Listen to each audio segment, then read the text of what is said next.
And to have this conversation right here in the studio, I have Barrister Mart Obono. He is the person who broke the story about these women who were rounded up, 70 of them that were taken to Tako police station where they were reportedly assaulted. Thank you, Mart, first of all, for carrying that story on Twitter, and welcome to the show. Thank you for having me. Mart, let's start with you. There are conflicting reports about what happened on that Sunday evening at the Otako police station. First of all, the number of women that were arrested, the number of women that were charged, the women that ran. What really is the story? What happened? Okay, early hours of Sunday morning, about 70 girls were brought into Otako police station. Of those 70, 4 of them managed to escape. So the police had to rewrite its reports along the line to reflect that. Okay, so you're saying 70 women were brought into Otako police station. Yes. 4 escaped. Yes. 4 escaped, and if you could, that actually corroborates the fact that one of them was brought back to the courts on Monday morning or Monday afternoon. The one that, amongst the other one that pleaded not guilty to the charge that was read to her. The girls were brought in, and there was so much noise, and that caught my attention because Otako police station, I'm not new to Otako police station. I have done all 2's police station visitation in the past, so I know the facilities very well, and I know the number of people it can take. So getting there, and I saw that number, having gotten other people a day before or the week before from Caramelo and other places. So I said to myself, how are they going to keep these people? That was the first flag that raised within me. How are they going to keep these people? In what form of decent way are they going to be? And most of the ladies started crying out, saying they were assaulted, on the way to the police station, and that some of them took off their clothes in protest, actually, showing their private parts and how they were bruises and all that. So along the line, some of the police contacted some of them. I spoke with them, basically, asking what happened, why would they allow that to happen. And they said, they even went as far as saying that it's not their men, that did it, that some of the touts that they brought in were the ones who, that the joint, it's a joint task force, so it's not just a police raid, it's a joint task force of both police, National Civil Defense Corps, and a couple of other agencies, law enforcement agencies. So they even said that there were some of these guys who they wanted to, who steal in the process of the arrest. So, but the point is that the police cannot deny culpability because the police is the #1 law enforcement agency in Nigeria, within the borders of Nigeria and the territory, internal territory, and maintaining peace and order.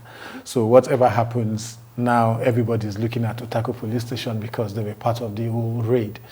And the question that everyone has been asking is, why would you go on the streets to pick up women, go into clubs and go into bars to pick up women who haven't done anything?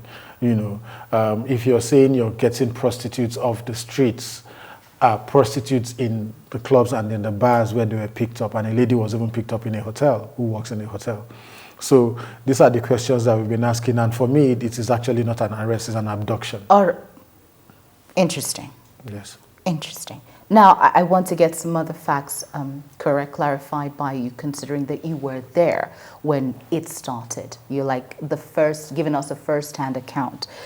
There are reports that there was a woman, a mother of a 2-month-old baby, among those arrested who was stopped from breastfeeding. Is that true? That's very correct. A lady was screaming. She actually wanted to express. And I don't know how that, but there's a feeling I read that if a woman wants to express, if she's in severe pains, so her baby was crying, she was crying. Her baby was there also? Yes. I'm sorry, how did they end up picking a lactating mother and a baby? That is what I in a raid to get prostitutes off the road? So this gives you a better picture of the kind of people that are raided. So it is not just prostitutes, as it were, or sex workers that are being raided, innocent people are being raided, because you can't really distinguish or separate. Okay, even if you could separate from a breastfeeding mother and a child, so you deny her, you deny the little baby 2 months old the right to breastfeed. It took the intervention of a female police officer to call the divisional police officer to say the most senior police officer in the station doesn't want this woman to breastfeed her child. So could you please intervene? And the man did.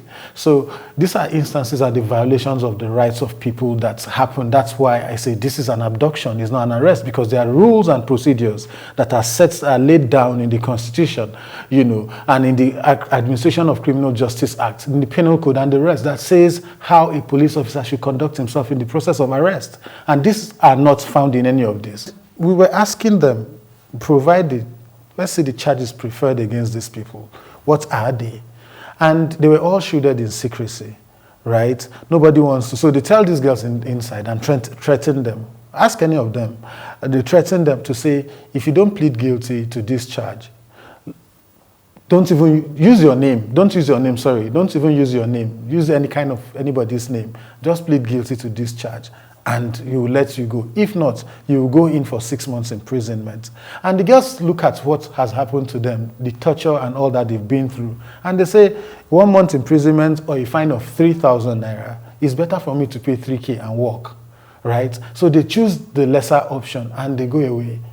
Now, that is intimidation in itself. That is very, very wrong for anybody to go through that kind of process. And the question here is that this thing can be anybody, right? It could be anybody. They will bag a conviction for nothing. And when they bag these convictions, and we don't know what the kind of time bomb that we are sitting on. Because if you take a good look, close look at these issues, the girls are the ones that are unable to sort themselves out. They say it's profiling. You know, the police said they arrested a number of people and the rest of them were profiled and they let them go. And the ones who went to court were the ones who were prostitutes. Now, they profile those ones and they go. So if you're not able to come out of the profiling, you go to court. Let's take the number, official number that they said they've convicted so far. 30-something of them. 39. 39 of them. Now, at every night, police raided last night. They raided the night before. Yes, in Gwarimpa, they took some girls. Now, every weekend. You're telling me with all this outrage, police is still they're still raiding they're still raiding. So with all this, you convict these girls. At a point, we'll get to a point in this country where we will not be able to have young girls to come out and participate in governance. They will not be able to seek elective positions.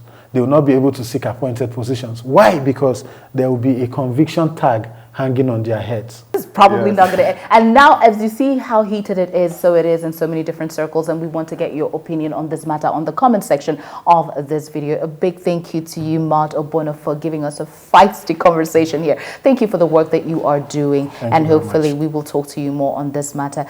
Barrister Cosmos, we're so grateful that you took our time to give us another perspective of this ongoing conversation. We are grateful. And you've been watching Root Cause right here on Rootstv Nigeria. My name is Gloria Oje Emode.